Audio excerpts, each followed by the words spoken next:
Se cargaron también a los machos, porque no sea que se transmita por el semen. Bueno, una auténtica carnicería. Eso ciertamente acabó con el problema. También vacunaron, también limpiaron establos. Yo creo que lo básico es que hicieron una medida drástica, que es el sacrificio de animales, y a partir de ahí, del 2010, la curva sigue un poquito más, pero es de este estilo.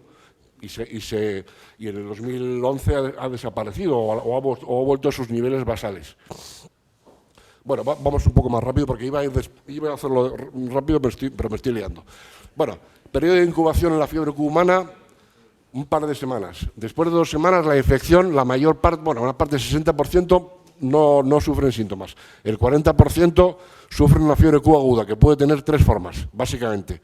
Fiebre sola, como una gripe, una neumonía típica o fiebre con una hepatitis. En un 1% como mucho, de los infectados pueden desarrollar una forma crónica, sobre todo cuando la persona está embarazada o tiene algún trastorno en una válvula cardíaca, una prótesis, un aneurisma aórtico, lo que sea. Pero si existe esa lesión, una predisposición, la fiebre aguda puede casi hasta en el 40% de los casos cronificarse. En la población general, tomada de forma global, sin saber si es portador o no es portador de prótesis, etcétera, gente normal, la probabilidad de cronificación es el 1% o quizás algo menor en nuestro medio. Como os he dicho, la forma aguda tiene tres formas de presentarse básicamente, como fiebre sola, como neumonía típica o como una hepatitis. La forma crónica básicamente es como endocarditis, es decir, infección de las válvulas cardíacas, excepto en Holanda, que casi todas son prótesis y aneurismas aórticos infectados. Esto es un cambio que ha ocurrido. Hasta ahora eso era una rareza, en Holanda es la norma. Como os he dicho, la fiebre Q aguda puede dar unas formas neumónicas. Esta distinción es la que me gusta a mí, porque la gente suele distinguir de otra forma. A mí me gusta saber si la fiebre Q es neumónica o no. Si es neumónica, pues da una neumonía típica, y si no, da un síndrome febril, da fiebre con hepatitis, puede dar meningitis, miocarditis, que es la forma aguda más grave, síndrome de Guillain-Barré, encefalitis, tiroiditis, todo lo que queráis. Prácticamente podéis poner lo que sea. Esta forma de distinguir neumónicas y no neumónicas es muy importante porque resulta que hay algo en lo que yo estoy todavía empeñado en descubrir y no lo consigo, por lo que en el norte de España, porque España para esto es un laboratorio ideal para la fiebre Q, en el norte de España, en la cornisa cantábrica, casi todos los casos son neumonías, y en cambio de Madrid para abajo casi todos los casos son fiebres solas o fiebres con hepatitis o fiebres de duración intermedia, que se llaman, la que dura entre 1 y 4 semanas. Es la causa más frecuente en Andalucía de fiebre de duración intermedia. Por supuesto, hay que decir que el brote ese que te pilla verde del río, el 95% eran de estas. Y eso es real. De manera que entonces, neumonías, fiebre Q, forma neumónica de la fiebre Q en España. Fijaros, en el norte el 91% en Asturias, 82% en el País Vasco, 74% en Cantabria. A medida que vamos bajando disminuye. En Andalucía el 6%. Casi todas las formas son febriles puras o febriles con hepatitis. También pasa eso en Extremadura, en Castilla-La Mancha, un poco. Es decir, ese gradiente norte-sur, neumonías arriba, fiebres con hepatitis abajo, es real, eso es real. No se sabe todavía la causa. Es seguramente un problema de genotipos, pero no me quiero meter ahí todavía. Bueno, no me voy a enrollar mucho con esto porque la incidencia de la fiebre Q aguda pues, va de 5 a 10 casos por 100.000 habitantes en sitios donde hay fiebre Q. En otros sitios a lo mejor solo hay un caso al año y en otros hay 30. Varía. Hay brotes de vez en cuando, hay muchos más varones afectados que mujeres por problemas de hormonas. La edad media es joven, generalmente, hacia los 25 o 30 años, excepto en Holanda, que la edad media es 50 y tantos. ¿Por qué? Les ha pillado a toda la población sin anticuerpos a lo largo desde los años 80 para acá, y ahora todo el mundo ha desarrollado fiebre Q aguda cuando yo no tenía que haberla desarrollado, o sea, ya de mayor. Eso es malo. La fiebre Q aguda de mayor, a partir de los 45 y 50, es peor que cogida más temprano. Muy pocos necesitan hospitalizarse, menos del 5%. Volvemos al tema holandés. Generó tanta alarma el problema holandés que se ingresaban el 50% de los pacientes, fijaros, cuando realmente no hacía falta, pero es que estaban los médicos, los pacientes, todo el mundo muy asustado. La tasa de mortalidad es muy baja, es mucho menor del 1%, fundamentalmente por miocarditis, porque la miocarditis es algo severo, pero es muy rara, o por síndrome de distrés respiratorio, porque la neumonía se puede extender por los pulmones. La evolución en la cronicidad, como os digo, es realmente baja en la población general, aunque cuando hay problemas de base, válvulas, etcétera, ya luego vemos la posibilidad es mayor. El cuadro es el que describieron en Australia, es decir, la fiebre de comienzo muy brusco, con 40 de fiebre, escalofríos, sudoración, muchos dolores musculares, un dolor de cabeza importante en algunas personas.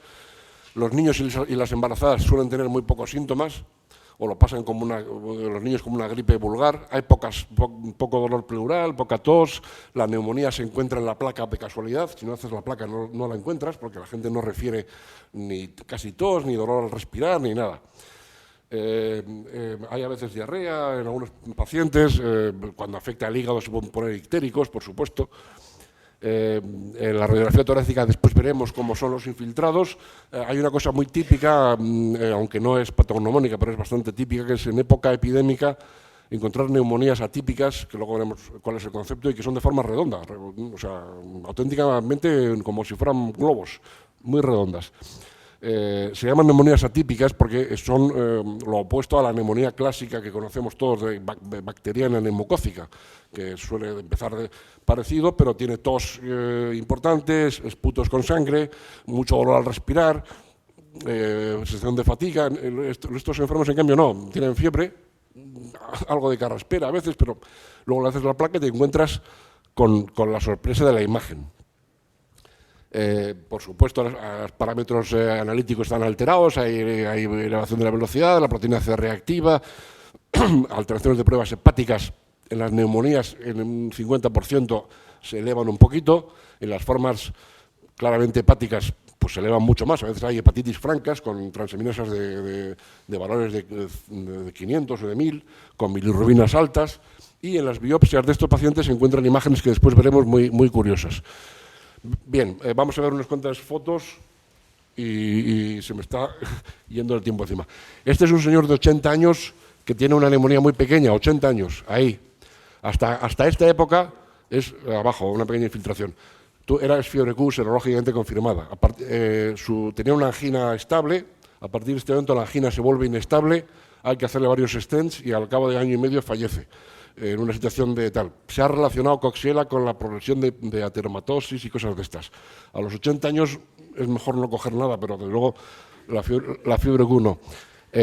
Un chico joven que estaba en un lugar de tal, le haces la placa por la fiebre y tiene dos focos en las dos bases. Esta es una muchacha embarazada en el segundo trimestre del primer embarazo. Como veis, está protegido la parte del abdomen para no radiarla. Vino con fiebre a obstetricia y fiebre y amoxicilina y no se le quitaba la fiebre. A alguien se le ocurrió hacer una placa y tenía ese infiltrado que veis ahí oblongo y me llamaron a mí y no sé por qué se me ocurrió pensar en la fiebre Q, no lo sé. El caso es que como no respondía a amoxicilina le puse cotrimoxazol, que es el famoso Septrin, que es lo que se hace en estas pacientes. Bueno, pues fue mano de santo. Le tuve 3 semanas y se curó. El problema de las embarazadas es que hay muchos que dicen, los de Raúl y todos estos, que hay que tener el tratamiento todo el embarazo. A mí me parecía muy exagerado y le tuve solo 3 semanas. Porque se pueden cronificar, es decir, la placenta se infecta, luego pues puede haber abortos en el primer trimestre, fetos con problemas, de bajo peso, muertes intraútero, etcétera.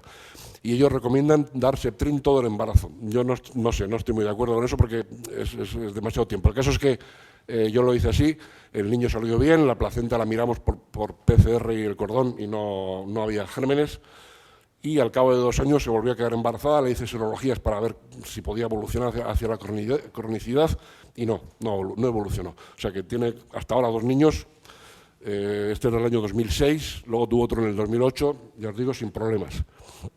Pero la fiebre con el embarazo es un tema que ha dado mucho que hablar. Ahí hay una neumonía, hay un interrogante. Este es un camionero con una neumonía retrocardíaca, como veis, que desarrolló después de los meses un cuadro de fatiga crónica tremenda, por el cual tuvo tuvo que declararse inválido y se le jubiló muy pronto. La fatiga crónica pasa en un 10% o una cosa así de las fiebres Q, pero parece que es una realidad y en Holanda lo están viendo. Han hecho una cosa que llaman el índice de calidad de vida y estudios de fatiga crónica y están viendo de sus 4.000 casos que han recopilado, muchos con problemas de no poderse volver a incorporar al trabajo, de cansancio, malestar general, no se pueden concentrar, no descansan de noche, etcétera. Y no se sabe cómo tratar, porque es un problema de disregulación inmune y no tiene claro tratamiento. Ahí veis una neumonía redonda, ahí, también casual, fiebre, y aparece una más grande ahí arriba, ¿la veis? Esta es una señora con una miocarditis, ingresa con una taquiarritmia, los electrodos y tal, y tiene 2 condensaciones. Esta mujer era de Colombia, vino con fiebre y taquiarritmia y elevación de enzimas miocárdicas. Bueno, pues encontraron esos 2 focos, le hice serologías para ver qué era y era una fiebre Q. Afortunadamente se curó. Miocarditis, un asunto serio. Una gran neumonía, lobar, esto parece una legionela, y de hecho cuando ves así dices, esto va a ser una legionela, porque es tremenda. Bueno, pues no, es Coxiella. Coxiella da neumonías tan grandes como la legionela. A ver, una regla mnemotécnica. Coxiella es al norte de España lo que legionela y Coxiella es al sur de España lo que Brucela era, porque ya está erradicada, ¿eh? En el norte de España es muy parecido a legionela, en el sur de España muy parecido a Brucela. Este es un chiquito que vino a Galdácano con una neumonía del lóbulo superior derecho, creo que era rumano, y ahí le dieron una amoxicilina, clavulánico, no respondía, le cambiaron a levofloxacino, que es una quinolona que es de muy amplio espectro y debería haber funcionado. Pero no funcionó y ingresó en el hospital peor, así. Aquí estaba tan pocho que siguieron con el levofloxacino y el hombre estaba cada vez peor, con mucho distrés respiratorio y tuvieron al final que intubarle.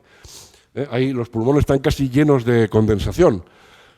Aquí ya se sabía la serología, si vais viendo las fechas, bueno, pues hay aquí aparece ya la serología y es Coxiella burnetii.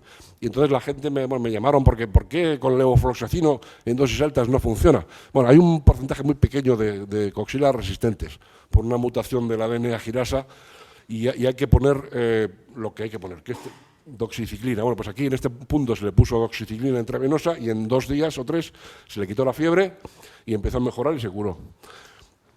Granulomas en el hígado, típicos granulomas de Coxiella, que es una vacuola central grasa, un rodete rojizo eosinófilo y luego alrededor histiocitos y linfocitos. Esto es típico. Esto es de una chica de Extremadura que vino con fiebre de 40 grados, 3 semanas, alteraciones hepáticas, mucho dolor en la tripa, le operaron creyendo que era una colecistitis y no encontraron eso. En cambio encontraron el hígado completamente congestivo, inflamado y le hicieron biopsias y era una fiebre Q de las del sur, sin neumonía. Esto es de Badajoz. Hay otro granuloma típico de fiebre Q, vacuola central, anillo alrededor y histiocitos. También hay granulomas de este otro tipo, las habituales, células granulomatosas sin anillo, pero el anillo ese es típico, no es exclusivo, pero es muy típico. Aquí se ve perfectamente cómo hay un centro claro, un anillo que lo podéis seguir perfectamente alrededor, y luego alrededor histiocitos y linfocitos. Este se llama granuloma en donut o en rosquilla. Es cuando se encuentra esto en un contexto febril, casi siempre es fiebre Q, de la forma hepática. Bueno, las endocarditis, las formas crónicas, fundamentalmente es la endocarditis. Hay otras formas crónicas que en Holanda ahora son más prevalentes, que es la infección de neurismas. Estas diapositivas están hechas antes de lo de Holanda, o todavía no se habían acabado de estudiar los casos de Holanda, pero fundamentalmente la forma crónica es endocarditis. En España hay pocas relativamente, ahí recopilé en ese intervalo 147 casos y como veis casi todas son más al sur, en la zona donde la fiebre Q es hepática. En el norte hay muy pocas, por ejemplo en Cantabria hay 9, parece que hay muchas, 9, pero es que no son de Cantabria. Es decir, es gente que luego me estuve mirando, es gente que ha ido a operarse del corazón y la han encontrado por la disfunción valvular que produce la Coxiella y es gente que es de León, de Soria, de Salamanca, de Burgos y que han ido a operarse ahí. La incidencia es muy baja, es menos de un caso por millón de habitantes. Casi todos son varones, la edad media es superior a la de la fiebre Q aguda, 40-60 años, por supuesto en Holanda son gente muy mayor. Siempre os suele haber una prótesis o una valvulopatía previa, hasta el 90% de los casos. La gente puede tener contacto con un ganado o no tenerlo, a veces no lo recuerda. Muy pocos casos hasta ahora se acordaban de haber tenido, porque no se lo habían dicho tampoco, fiebre Q aguda.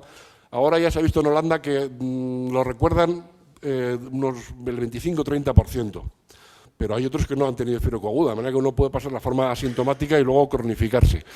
La demora diagnóstica es muy larga, porque es que es una infección que no se conoce bien, la gente no la conoce, el enfermo va de un médico a otro, se encuentra mal, la clínica es cansancio, fiebre de bajo nivel, adelgazamiento, embolias, etcétera. No os voy a enrollar con esto, pero es la primera causa de endocarditis con hemocultivos negativos, de manera que el 50% corresponde a Coxiella. La latencia entre la infección original y la forma, la endocarditis varía, suele ser de 6 meses hasta a veces años, pero generalmente suelen ser 6-12 meses. Los primeros meses son los peores, los de más riesgo.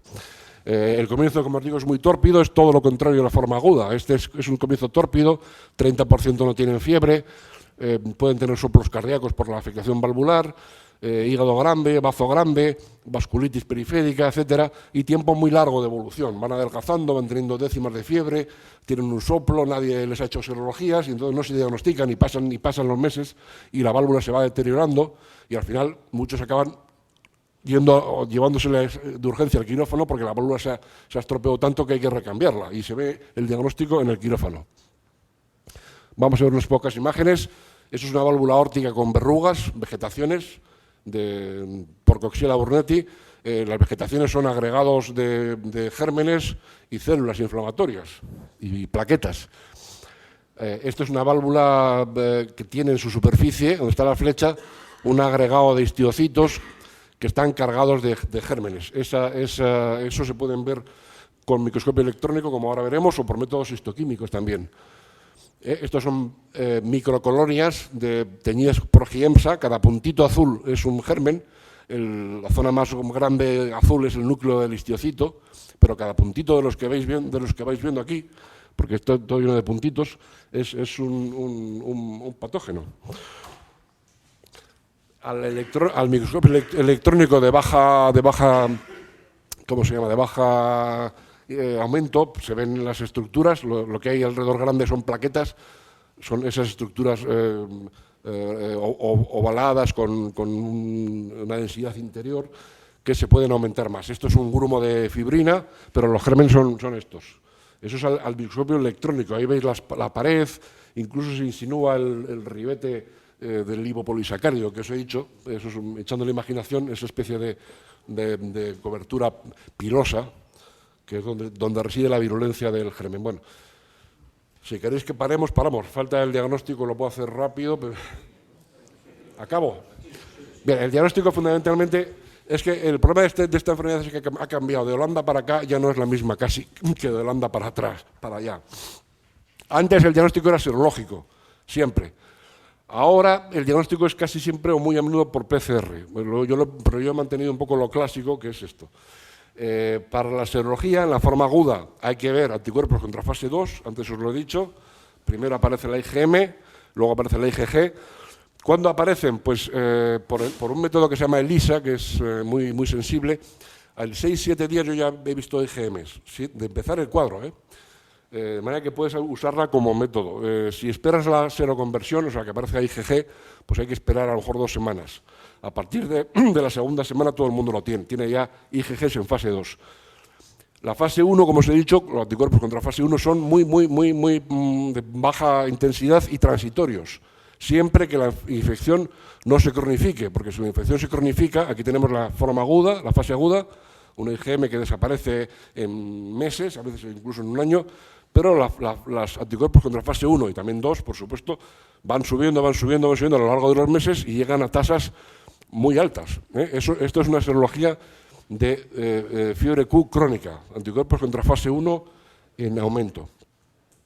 El diagnóstico es encontrar una seroconversión, es decir, que en el primer suero no tengas anticuerpos y en un segundo suero a la semana o 2 semanas sí, o que tengas un título inicial y se multiplique por 4 en la segunda, y algunos aceptan que aisladamente puedas diagnosticar si tienes un IgM en fase 2 de más de 200 asociada a un IgG de más de 1600. Si el cuadro es compatible y la sangre se la ha sacado a la cuarta, quinta semana, pues eso es diagnóstico también. En la crónica, aquí viene el gran problema. Hasta la época de Raúl, que se ha sido antes de ayer, Raúl dejó el parámetro de 1,800, la IgG en fase 1, como diagnóstico. De hecho, los criterios consiguió introducir ese criterio como criterio mayor, de manera que iba a misa. O sea, un título de 1,800 en fase 1 era crónica, una fiebre Q crónica. Entre otros autores que nos hemos dedicado a esto, yo me fijaba que la gente podía tener títulos mayores y no le encontraba cronicidad. Y me escribieron gente de Basurto, y me escribieron gente, oye, ¿qué pasa con estos casos? Y entonces empezamos a ver que durante un tiempo, que puede ser a lo mejor un año, medio año, tienen títulos, la gente puede tener títulos contra fase 1 relativamente altos, por encima de 1,800 y 1,1600, pero después decaen y se normalizan. Ese fenómeno hay que conocerlo, porque si no, te corres el riesgo de tratar ya nada más tener el título y no esperar. Hay que tener un poco de paciencia y apurar bien el diagnóstico. Pero, en fin, como criterio de corte, 1,800, 1,1600 es ya un título de sospecha. Siempre contra fase 1, la IgG. La PCR en suero cada vez está cobrando más interés, porque se han ido perfeccionando los primers, se han hecho más sensibles. En Holanda, por ejemplo, la fiebre Q aguda la diagnostican con suero en la primera semana, con una PCR en suero, con un primer que está basado en un GES de una transposasa, que es la secuencia de inserción 1111. Ellos han acortado mucho el primer, con lo cual la sensibilidad ha aumentado mucho.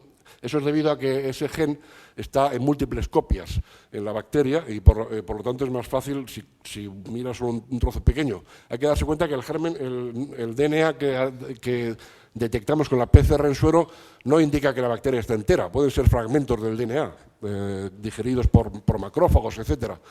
Pero si en ese fragmento hay 2 o 3 repeticiones de ese gen, pues cuanto más trozo pequeño detectes, más fácil es que lo captes. Y de hecho, en Holanda han diagnosticado el 98%, que es una probabilidad, en los primeros 5 días por PCR. Yo he hecho un pequeño estudio con unos cuantos casos y no paso del 35%. Y está bien hecho porque son casos seguros, con los sueros sacados el primer día. Bueno, esto es lo que hay.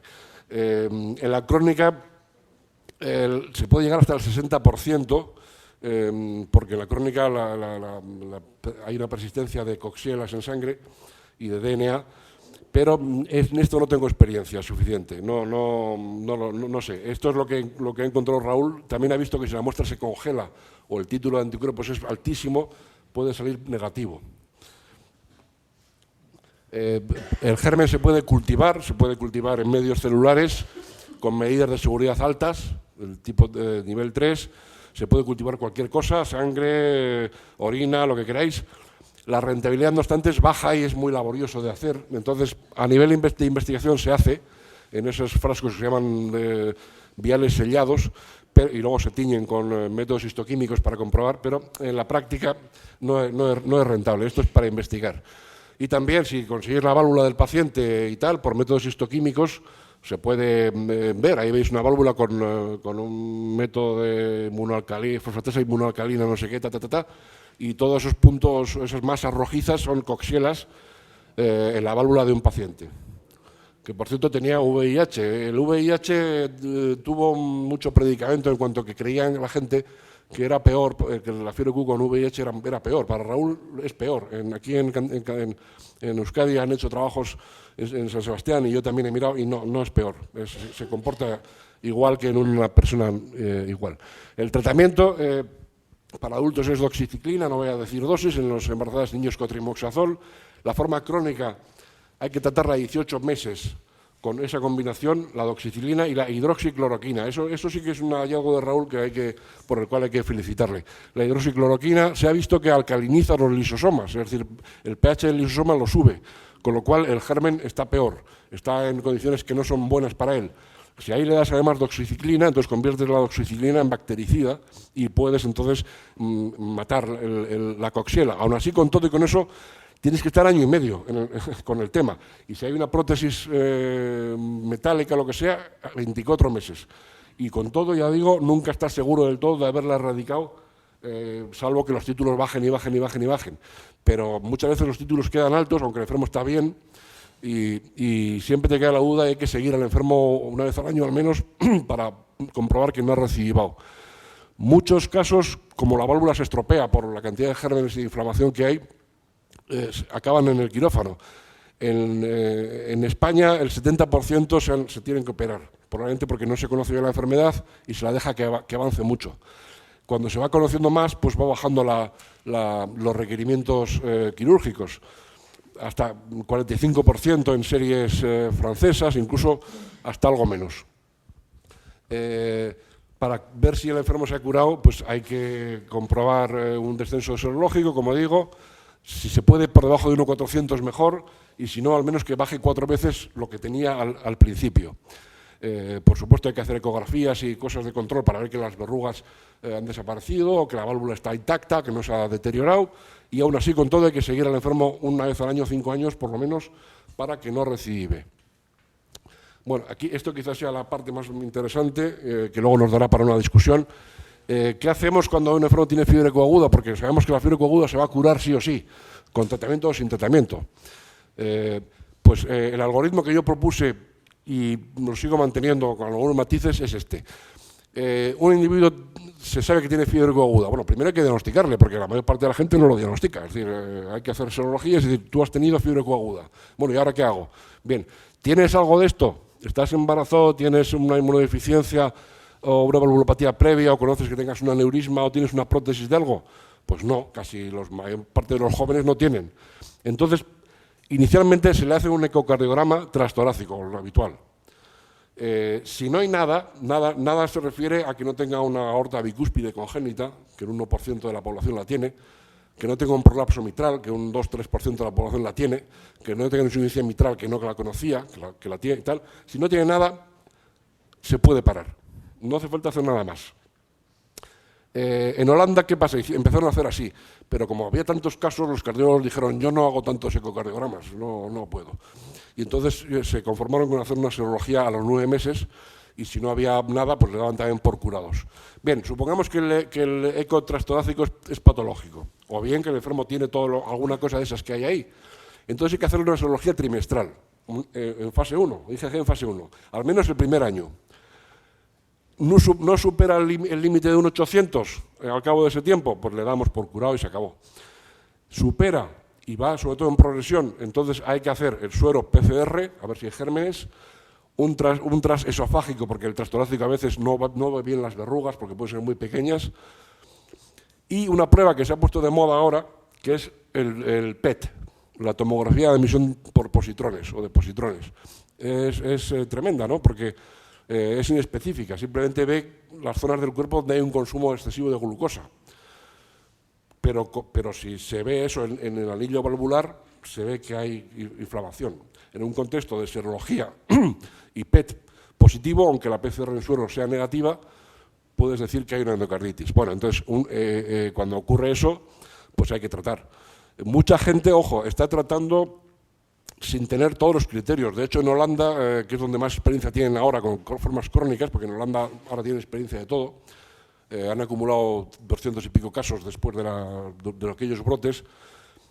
Fijaros qué complicado es el tema que tienen. Han clasificado la fiebre Q crónica en fiebre Q crónica segura, cuando tienen todo PCR, probable con la PCR negativa, pero tienen títulos muy altos y una alteración en el ecocardiograma, probable, y posible cuando no tienen nada de nada, pero tienen títulos de 1,12.000 o 1,14.000 o 1,20.000 o 1,80.000. Es que no tiene nada. ¿Y qué le hago? Bueno, pues a esos se junta un comité y dice, pues, a ver, si está cansado, si tiene no sé qué, pues le tratan. Bueno, pues, pero no encuentran nada, ni por el PET, ni por la PCR, ni por las ECOs, ni por nada, pero tiene títulos muy altos. Y lo llaman fiebre Q crónica posible, Claro, es que decir posible, pues, pero bueno, es un dilema, el problema de la fiebre Q es un dilema. Para la prevención, hay una vacuna en Australia que la hacen allí y la usan allí, que es muy segura, que es muy eficaz, con un 97% de eficacia, con una duración de la inmunidad por lo menos 5 años, a veces más, pero que requiere test previos, porque si te pones la vacuna sin saber si previamente has estado expuesto al germen, pues se hace con coxilas en fase 1 inactivadas con formol, la vacuna esa, la reacción cutánea puede ser brutal. Se forman abscesos estériles y también sistémica, puede haber fiebre alta, cefalea, de manera que siempre previamente hay que hacer antes de poner la vacuna eso. Pero solo la tienen en Australia, no está comercializada en Europa ni en ninguna otra parte. Gente que tiene profesiones de riesgo, por ejemplo, en el caso que nos va a ocupar luego, gente que se dedica a recogida de basuras, es un grupo que se ha dejado muy de lado, pero podría ser un grupo a tener en cuenta para la vacunación. Por supuesto, gente que es veterinaria, gente que trabaja en laboratorios, gente que tiene prótesis vasculares conocidas y tal. Muchas veces se le vacuna. En Holanda han vacunado a 1000 y pico pacientes con prótesis. En San Sebastián sé que están vacunados todos los trabajadores del laboratorio que andan con Coxiela. Pero en general, a nivel de la población global, pues no ha cundido porque, pues ya digo, la fabrican expresamente en Australia casi solo para su uso. Ahí la usan mucho para los trabajadores de mataderos. Y esto es todo.